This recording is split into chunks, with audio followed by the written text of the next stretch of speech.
Começa a emoção na Rádio UERJ. Esporte na Rede. O seu programa de esportes. Diedro Barros. Já comigo! Olá para você, ouvinte da Rádio UERJ do Audiolab, Laboratório de Áudio da Faculdade de Comunicação Social da UERJ. Está começando o Esporte na Rede, o seu programa de esportes, gravado aqui nos estúdios do Audiolab, projeto que tem a coordenação do professor Marcelo Kisniewski. Hoje é sexta-feira, dia 13 de abril de 2012. No programa de hoje você vai conferir: destaque do Fluminense com Felipe Bruno. Olá para você, Felipe. Olá, Diedro. Com a classificação já... Não, pera aí, não tem microfone aberto. Agora abra o microfone dele para podermos falar agora sim. Felipe Bruno, olá para você. Olá, Diedro. Com a classificação já garantida na Libertadores, Fluminense perde para o Boca Juniors no Engenhão. Fred está vetado para o próximo jogo do Tricolor pelo Campeonato Carioca. Tá certo, daqui a pouco a gente fala mais sobre Fluminense, o destaque do futebol nacional com ele que está chegando agora na equipe do Esporte na Rede, Leandro Soares. Um olá para você, Leandro. Tudo bom? Tudo bom? Falar mais perto do microfone pra gente ouvir a sua bela voz. Olá, tudo bom? O grande destaque do futebol brasileiro é a Copa do Brasil, com as definições da segunda fase sendo realizadas, porém sem grande surpresa, com amplo domínio dos times grandes brasileiros. Tá certo. Vamos então ao destaque do Flamengo com ele, Maicon Santos. Um olá pra você, Maicon. Olá, Diedro, amigos da mesa e ouvintes. Flamengo vence Lanús, vive drama e é eliminado da Libertadores. Tá certo, daqui a pouco a gente fala de Flamengo. Vamos aos outros esportes com Honório Barítono. Um olá para você, Honório. Olá, Diedro. O destaque dos outros esportes é Fórmula 1. Schumacher lidera segundo treino livre para o GP da China. Fórmula Indy. Pilotos com motores alterados perdem 10 posições. Vôlei, final da Superliga Feminina. Tá certo. Vamos então ao destaque do Vasco com Pedro Henrique. Um olá para você, Pedro. Olá, Diedro. Tudo bem? Tudo bem. Vamos lá, o Vasco venceu o Nacional do Uruguai e se classificou para a próxima fase da Libertadores. Tá certo, vamos então ao destaque do futebol internacional com ele que também está chegando na equipe do Esporte na Rede. Seja bem-vindo, Luiz Felipe França. Olá, Diedro. Os destaques dos campeonatos europeus na reta final. Tá certo, vamos então ao destaque do Botafogo com Lina Soares. Um olá pra você, Lina. Olá, Diedro. Já classificado na Taça Rio, o time de General Severiano só pensa em manter a invencibilidade. Isso e muito mais você confere aqui no Esporte na Rede, que já começou.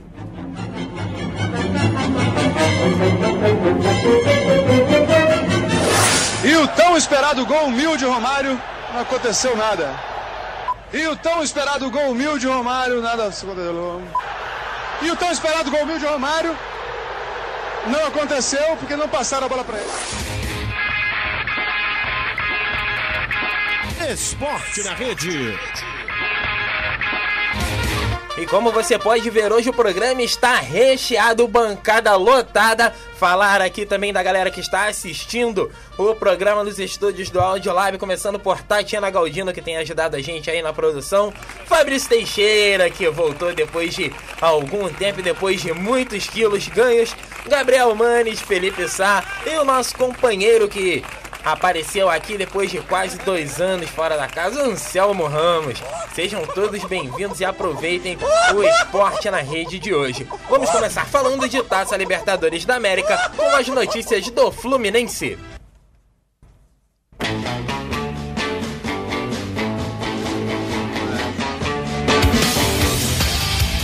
Fluminense. As informações do Tricolor com Felipe Bruno. Felipe Bruno. Diedro. Com a esperança de manter o 100% na Libertadores, o Fluminense perdeu para o Boca Juniors da Argentina pelo placar de 2-0 no Engenhão. O público, aproximadamente de 37 mil pessoas, além de ver os gols assinalados por Civitanite e Sanchez Minho, ainda teve a oportunidade de ver Rafael Moura desperdiçar um pênalti. O Tricolor ainda se mantém como líder do grupo 4 com 12 pontos. A próxima partida do Tricolor pela competição será contra o Arsenal de Sarandi, na próxima quinta-feira, às 7h30 da noite, pelo horário de Brasília, no estádio Júlio Grondona. Já pelo Campeonato Carioca, o Fluminense enfrenta o Olaria pela última rodada da Taça Rio. O jogo acontecerá no domingo, às 4 horas da tarde, em Volta Redonda. O Tricolor é o terceiro colocado do grupo B, com 10 pontos. Foi noticiado hoje que o atacante Fred não foi liberado para o jogo porque o artilheiro está com uma fibrose no músculo adutor da coxa direita. Pois é, o Fred com um problema no músculo adutor da coxa. Miguelite, né? Tava na hora de ter uma contusão já, né?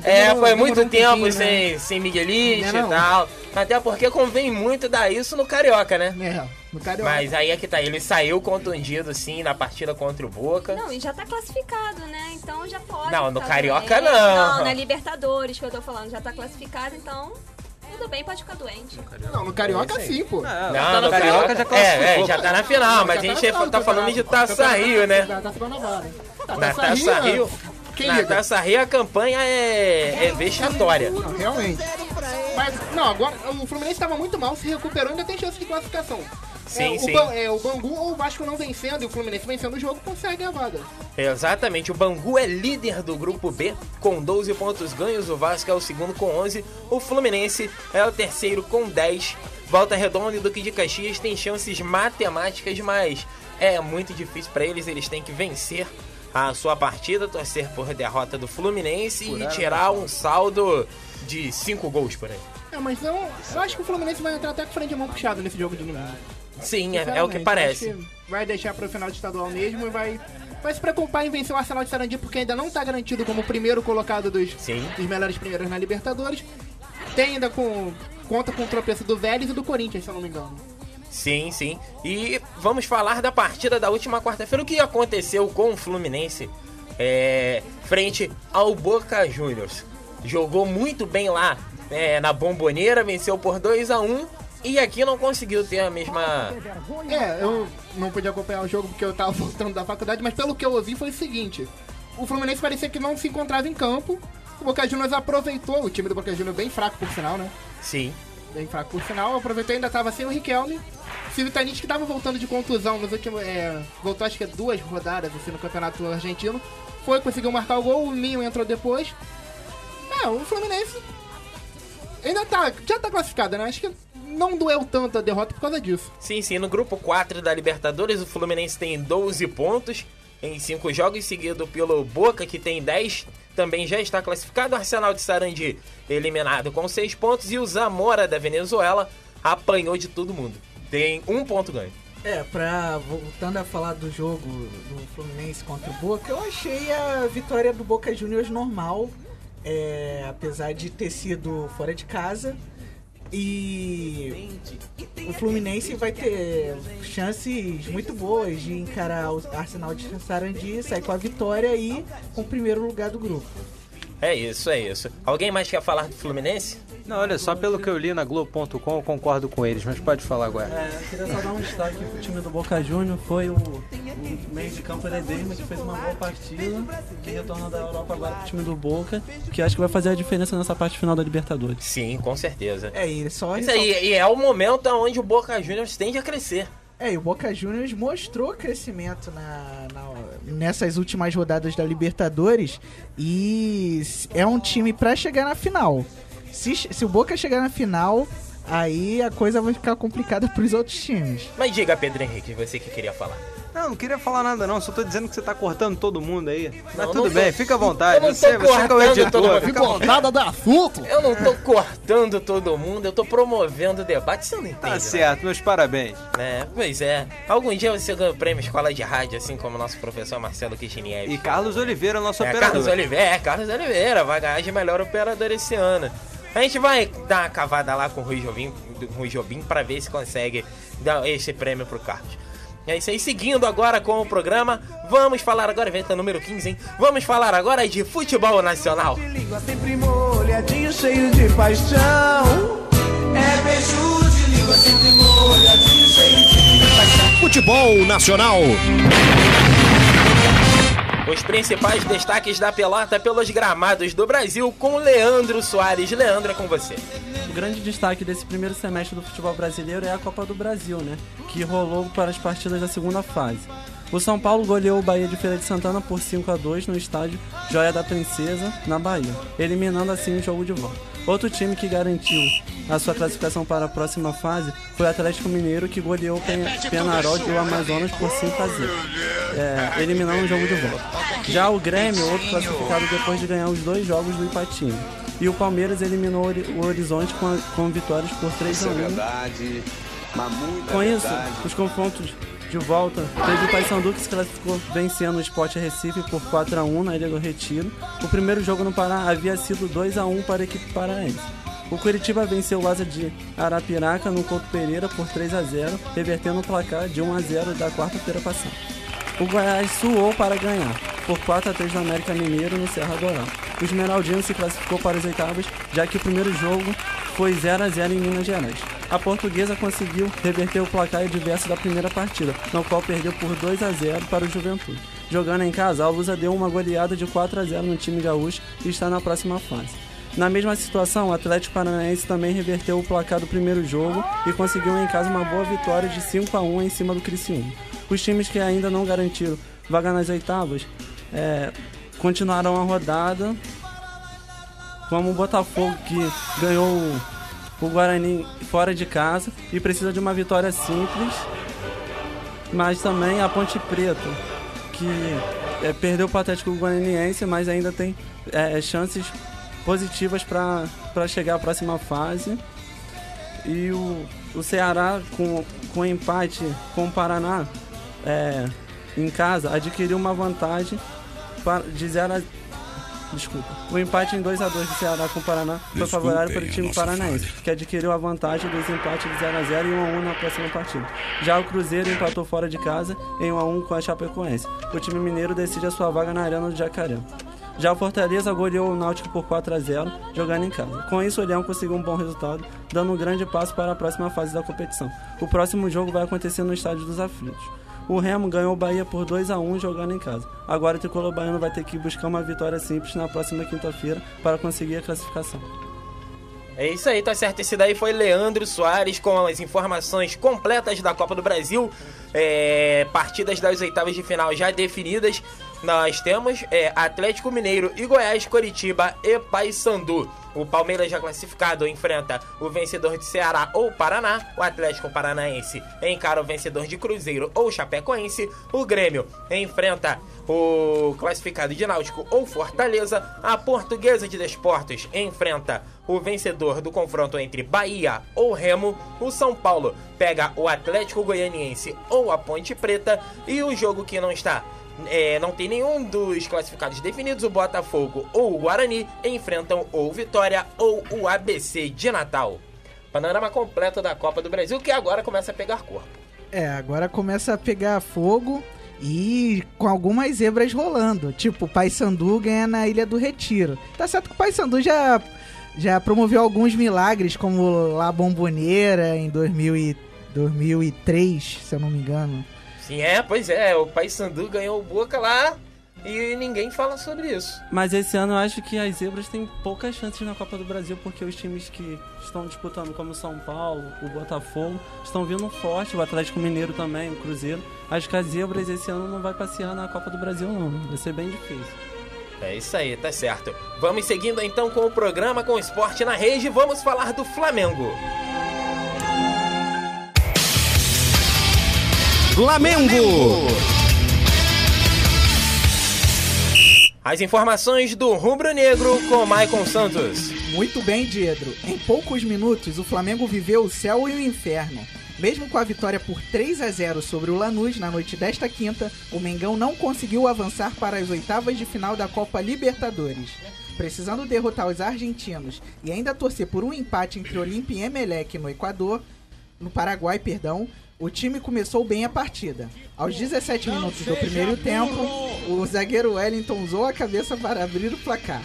David ampliou aos 41 e Luiz Antônio, aos 5 da etapa final, marcou o terceiro. Após o jogo, os jogadores ficaram no gramado do Engenhão para acompanhar o final da partida em Assunção. No entanto, o gol do Emelec, marcado por Quinhões no último lance, decretou a eliminação do rubro-negro da competição continental. Com a vitória, a equipe equatoriana subiu para a vice-liderança do Grupo 2, com 9 pontos. Os cariocas terminaram em terceiro lugar com 8.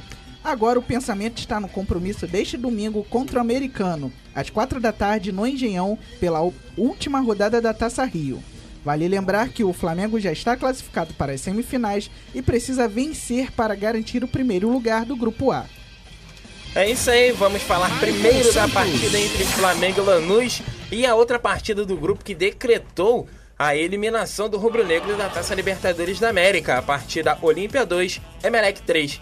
Começando pela partida do Flamengo, um jogo que você tem um gol de Wellington, um de David e um de Luiz Antônio não pode ser levado a sério. Não, realmente não é um jogo normal.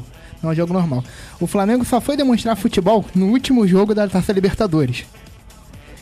Entregou a competição praticamente. Claro, seria heróico, seria muito bonito o Flamengo conseguir a classificação ontem. Mas não mereceu, pelo que jogou na competição.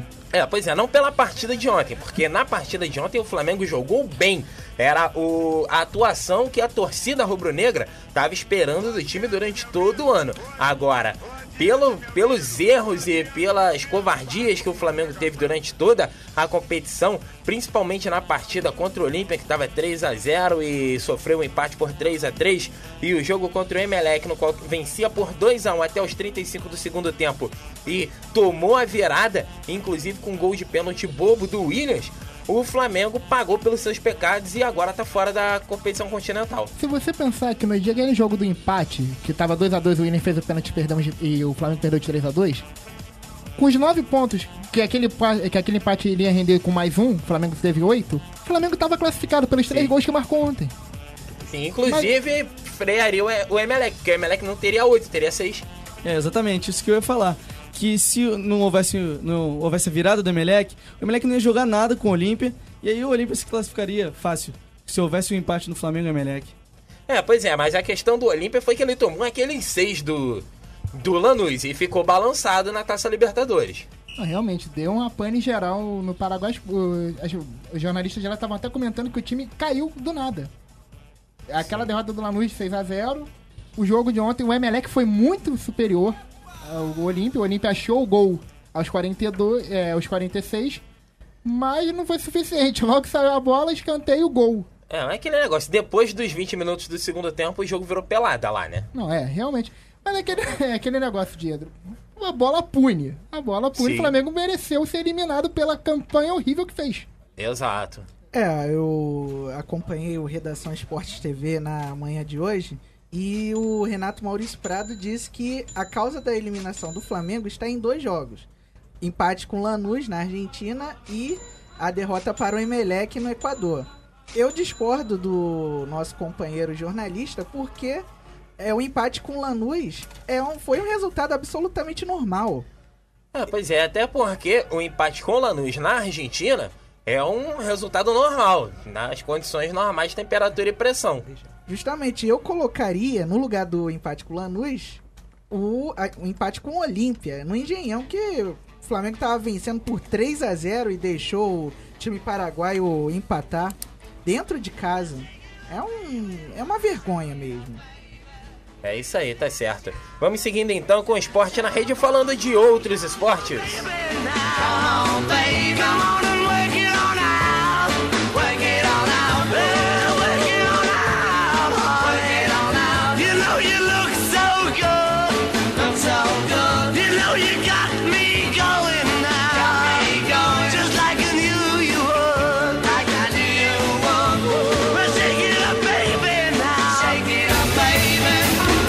Outros esportes. As principais informações do mundo esportivo com o Honório Barítono.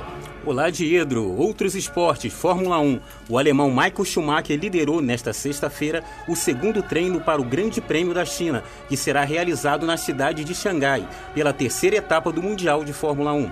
O inglês Dejan Button espera voltar ao pódio no Grande Prêmio da China. Para isso, o piloto conta com um bom retrospecto em Xangai. Em 8 participações, conseguiu 3 pódios, incluindo uma vitória em 2010. Quem também tem esperança de reabilitação é o brasileiro Felipe Massa. O piloto precisa fazer uma boa corrida para espantar a ameaça de demissão da equipe Ferrari. Fórmula Indy. O canadense James Hinchcliffe e o francês Sébastien Bourdais foram punidos com a perda de 10 posições no grid de largada do Grande Prêmio de Long Beach. A punição se deve ao fato dos pilotos terem alterado os motores de seus carros nas 2 primeiras corridas da temporada. O Grande Prêmio de Long Beach, na Califórnia, tem a largada prevista para as 5 da tarde deste domingo. Vôlei. Pela 8ª vez consecutiva, Rio de Janeiro e Osasco fazem a grande final da Superliga Feminina de Vôlei. Apesar de ser um jogo difícil para as duas equipes, o time do Rio tem uma pequena vantagem pelo fato de jogar em casa e ter o melhor retrospecto da competição. As cariocas venceram 5 dos 7 jogos das últimas decisões. A final vai ser nesse sábado, às 10 da manhã, no Maracanãzinho. É isso aí, tá certo? Valeu, Honório Barítono com as informações dos outros esportes, Fórmula 1, Fórmula Indy, final da Superliga de Vôlei Feminina. Hoje tem a decisão de uma das semifinais da Superliga de Vôlei Masculina entre Rio de Janeiro, RJX, o time do Ike, o Vôlei Futuro. Quer dizer, é recheado o final de semana do mundo esportivo. O time do Ike Batista vai atropelar o Vôlei Futuro. Não sei, acho difícil. Porque o jogo... Pode falar. Eu ia falar da Superliga Feminina, porque eu já tô enjoado de ver Rio de Janeiro e Osasco todo ano na final. Eu ia falar isso, só tem Mas aí é que tá, o Vôlei Futuro quase tirou o Rio de Janeiro. Quase. Quase que o Duque de Caxias também ficou no ano passado na série B do Campeonato Brasileiro. Foi quase. É isso aí, vamos seguir então. Mas o Botafogo também foi pra Libertadores também. Pois é, quase que o Botafogo foi pra Libertadores. Então vamos seguindo com o Esporte na Rede e voltando a falar de Libertadores com o Vasco da Gama. Vasco! As informações do Cruz Maltino com Pedro Henriques.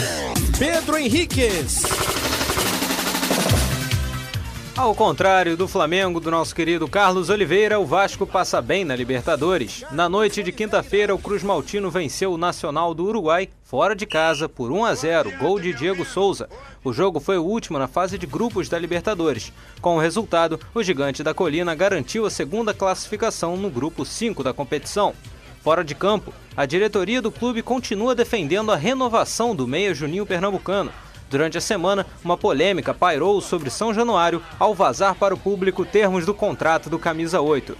Pelo acordo, o craque tem o direito a receber R$50 mil por partida que jogar em 2012, mais acréscimos por rendimento. Juninho tem contrato com o Vasco até o meio do ano e só então uma decisão deve ser tomada sobre o caso. No Carioca, o time enfrenta o Nova Iguaçu no domingo às 4 da tarde pela 8ª rodada da fase de grupos da Taça Rio. Para se classificar, as semifinais depende apenas de si. Em caso de vitória no estádio Moça Bonita, está classificado. Se empatar ou perder, torce por um tropeço do Fluminense contra o Olaria. É isso aí, tá certo. Esse daí é o Vasco da Gama que jogou ontem, logo depois da partida, coladinho com o Gugu ali. A partida do Flamengo, depois a partida do Vasco. 1-0 a vitória sobre o Nacional do Uruguai, que já estava fedendo a peixe, eliminado. E o Vasco, incrivelmente, não foi o primeiro do grupo por conta de um gol. Eu achei engraçado, né? Eu queria ver o jogo, mas eu tava dirigindo na hora do jogo do Flamengo e quando teve o terceiro gol... Aí você parou no meio da pista e... Comecei a rir, eu quase bati com o carro. E aí depois eu perdi, fiquei balançado e não consegui ver o jogo do Vasco. E aí, pelo que eu também começou a correr pelado pela rua. Eu falei, eliminado! Não, mas enfim. Buzinando pra comemorar. Mas nem tanto ao mar, nem tanto à terra. Não, mas aquele negócio também, né? Viu como perder em casa na Libertadores é muito ruim? Sim. Se o Vasco não tivesse perdido aquele primeiro jogo... Pois é, foi uma estreia, porque depois daquele jogo, o Vasco fez uma boa campanha. Não, realmente, o Vasco fez uma ótima campanha, é candidato nas próximas fases, assim, a sair bem, mas o problema é que o ataque do Vasco não vem metendo muitos gols, né? É o estilo Corinthians jogar, o burocracia. Chega, faz 1-0, ganha, mata o jogo e pronto. O ataque não tá rendendo muito. Pois é, mas tem aquela frase do Luxemburgo também, né? Se eu ganhar todos por 1-0, eu sou campeão. Que nem a Espanha na Copa do Mundo. Sim, mas acabou sendo o segundo colocado, que não era pra ser a meta do time. Exatamente. Aí pega um dos últimos primeiros colocados assim, mas pega um time chato. Não, mas olha só, se você parar para olhar as pontuações do último primeiro colocado, comparar com os melhores segundo colocados, não tem tanta diferença. Você pega o grupo do Vasco, por exemplo, é muito mais difícil do que o grupo do último primeiro colocado, se você analisar. Sim, mas o Vasco pegaria quem, por enquanto, se acabasse hoje? Ah, isso aí ainda não tá definido, porque semana que vem tem jogo ainda. Não, na prévia. Agora eu não lembro, tem tanto time possível. Não, só falando dos atacantes que o Felipe mencionou, o Éder Luiz perdeu um gol incrível. Na verdade, não perdeu, o goleiro salvou 2 vezes. Foi um milagre, foi um lance curioso. Me chamou muita atenção durante a partida. Uma observação também é que o centroavante do Vasco é Alexandro, né? Então não tem muito o que falar. É um centroavante muito fraco. Não acho que ele seja tão fraco, não. Claro, tem momentos que ele faz 2, 3 gols por jogo, assim, mas eu não acho ele fraco. Ele é literalmente assim, não. Eu acho que ele é... Pra aquela situação ali, ele cabe bem. Eu acho que ele precisa treinar pênaltis, isso sim, porque... Ele pode disputar a vaga com o David. Aí tá pau a pau, né? Porque os dois são no mesmo nível. Mas olha só, agora que você tocou, o David melhorou. Nos últimos jogos. O David nas últimas 3 partidas fez 2 gols. O David vem jogando muito bem. Isso daí tem que ser relatado, né? Isso é verdade. Sim, tá certo, Mas certo. é só uma fase, né? Não, na verdade, atacante vive de gols, né? Se o David tá cumprindo o que é a função dele, tranquilo. Não, mas acho que seria interessante pro Vasco um reforço de um outro atacante. O Vasco tem um outro atacante, mas ele se machucou, o Tenório. O Tenório veio pra ser titular no lugar do Alexandre. Infelizmente aconteceu essa lesão grave aí do Tenório. O Tenório, ele é um jogador muito experiente, rodado, seria uma bela opção pro ataque do Vasco. Mas eu acho que, eu concordo, acho que o Vasco precisa de reforços, principalmente pro Campeonato Brasileiro. Sim, com certeza. E tem 2 balões japoneses aí, né? Adrian Mutu e o Iaquinta, que o Frank Assunção tá tentando correr atrás pra trás. E foi o Frank Assunção que, vamos falar a realidade, deu um belo do picareta. Cara, né? eu acho que era o Gilardino, não era o Iaquinta, não. Eu acho que era o Iaquinta. Não, era o Gilardino. Mas enfim, o Gilardino o Gilardino era um ótimo atacante no tempo de Milan e Fiorentina. Mas não vem, né? Não vem mesmo. Mas o Gilardino na Fiorentina é artilheiro. Tá tudo acertado, ótimo faltando atacante. apenas alguns detalhes. Olha só, esse Frank Assunção, eu tava vendo uma foto dele, eu olhei de relance, eu achei que fosse aquele rapaz do melhor do mundo. Ah, sim. Parece, não parece? Então Parece. tá bom, só pra ter enfim, certeza. Seguindo com o programa, vamos falar agora de futebol internacional.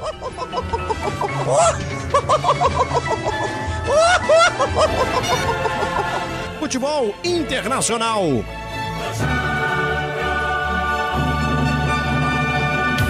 As principais notícias da Redonda pelo mundo com Luiz Felipe França. É com você, Luiz. Boa noite. E na reta final dos principais campeonatos nacionais pela Europa, muita emoção. Começando pelo espanhol, onde Real Madrid e Barcelona travam um grande duelo a 6 rodadas do fim. Os merengues têm 82 pontos e viram sua vantagem para o Barça, que tem 78, cair de 13 para apenas 4 pontos. E com um clássico entre as duas equipes pela frente no próximo dia 22. No italiano, que também está a 6 rodadas do fim, Juventus, com 68, e Milan, que tem 67, brigam ponto a ponto pelo título, sem confronto direto entre as duas equipes. Já no inglês, o Manchester United tem 79 pontos e uma vantagem de 5 pontos para o rival City, a apenas 5 rodadas do fim da competição. Ainda há o derby entre as duas equipes no dia 28 deste mês, o que pode esquentar mais ainda a disputa. No português, Porto com 63, Benfica com 59 e Braga com 58 lutam diretamente pelo título, a 4 rodadas do fim, sem confrontos diretos. E no alemão, o Borussia Dortmund tem 69 pontos e uma vantagem de 4 pontos para o Bayern de Munique, com 63 a 4 rodadas do fim. É isso aí, as informações do futebol internacional, os campeonatos europeus, os campeonatos nacionais pela Europa pegando fogo, mais equilibrado português por uma incompetência do Porto. Não é bem assim, não. Já que é o melhor time de Portugal, o que não quer dizer muita coisa. Só tem Porto ainda. Não, olha só, não é bem assim, não. É, disputa o título com Benfica e Braga. O Benfica tá forte, sim, foi bem na Liga dos Campeões e foi eliminado por um time forte. Ué, aí você vai dizer que ele não existe? Ele foi bem, pô. Mas peraí, quanto tempo que o Benfica não é campeão? E o Sporting, que tá na semifinal da Europa League? Quanto tempo que não é campeão? Ele não é campeão há 2 anos. Parece campeonato alemão que ganha um ano um Borussia, 3 anos o Bayern e aí vem outro. Sim, mas olha só, o Benfica foi campeão 2 anos atrás. O Porto voltou a ser campeão no ano passado e vai ser campeão de novo esse ano, se Deus quiser, né? Porque o Porto Melhor time de Portugal. Imparcialidade, por Falei favor, até tá? se Deus quiser aqui, gente. né? Imparcialidade, por Imparcialidade, favor. gente, Até vê por pedir a aqui. Deus. E vamos fechar o esporte na rede de hoje com as notícias do Botafogo.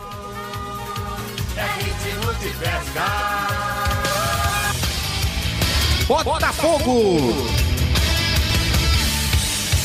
As informações do Alvinegro com Lina Soares. Beijo enciumado, beijo delicado, beijo inocente, beijo indecente. E tem aquele beijo que arrepia a gente. Lina Soares! Pela primeira vez na temporada, o Botafogo entrará em campo com um peso menor sobre os ombros. Isso porque o Alvinegro já está classificado para as semifinais da Taça Rio. Agora só falta decidir a posição do Grupo A. E os jogadores avisaram que não vai ser assim tão fácil. Porém, vão necessitar de um tropeço do rival Flamengo. Para o jogo de domingo às 16 horas, o técnico Oswaldo de Oliveira fez algumas mudanças para enfrentar o Boa Vista. Em coletivo disputado na manhã desta sexta-feira, o jovem Renan Lemos foi confirmado como titular na lateral esquerda, em substituição a Márcia Azevedo, que está pendurado com 2 cartões amarelos.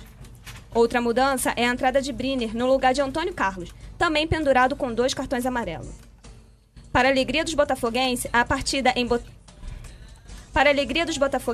a partida em São Januário contará com a estreia do novo uniforme da equipe e a 100ª partida do ídolo Louco Abreu pelo time. Na Copa do Brasil, o Botafogo tem um desafio na próxima quarta-feira contra o Guarani no Engenhão. É isso aí, rapaz. Né? Começando a falar do uniforme do Botafogo lançado na terça-feira, lindíssimo uniforme. A Puma, que é a fornecedora de material esportivo do Botafogo, e a diretoria estão de parabéns. Me deu vontade de comprar as 3 camisas. A qualidade do material da Puma é muito boa, só que estragou mesmo foi aquele logotipo da Guaraviton, né? Pois é, mas se você olhar na internet... Olha o jabá! Se você olhar na internet, tem um vídeo no YouTube ensinando como é que tira aqueles logotipos e tal. Aí você pode comprar a camisa, tirar o logotipo e ficar com a camisa limpa. Pô, assim vai ser bem melhor, porque aquele negócio amarelo ficou muito feio. Pois é, mas o da camisa preta até combinou, porque o logotipo do patrocinador não ficou amarelo, ficou dourado. Lembrando que o Botafogo lançou o Guarafogão, que é mais caro que o Guaraviton. Pois é, né? É um grande fracasso de vendas, né? Tá todo mundo rico aqui ganhando com jabá, né? Pois é. Isso que eu ia falar, olha o jabá, gente. Mas enfim, são as notícias do Botafogo. Verdade, mas o Botafogo tá de parabéns. O Marcas também, se eu não me engano, a estreia vai ser domingo.